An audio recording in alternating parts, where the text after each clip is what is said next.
So what I'm going to do is I'm going to beg of you. I'm going to beg of you from every ounce of my being and everything that I have inside of me to consider the notion that there are things going on here that are inexcusable. They're happening. I promise you that they're happening.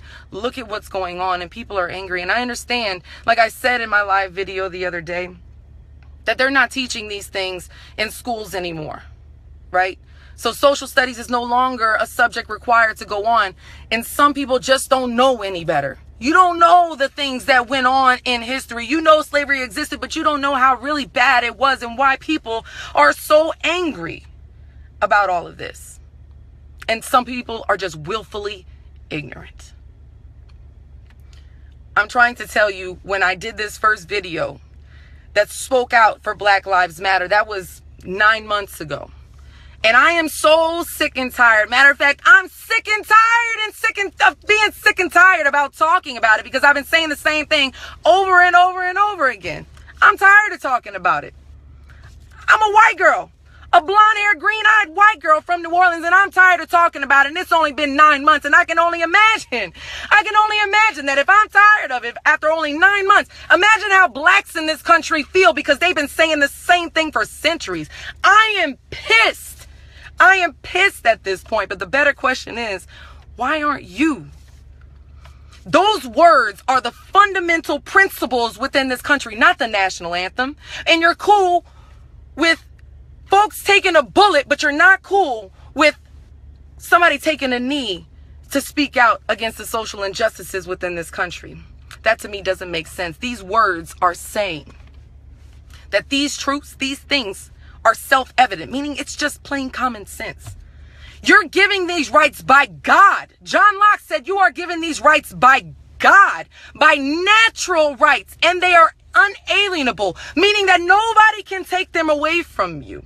Nobody, not even the government. These governments are instituted among men, among us, and our government gets its power from us. And if at any point in time the government is not serving our needs, it's not just our right, it's our responsibility to speak out and to do something about it. And that's what I'm calling you on.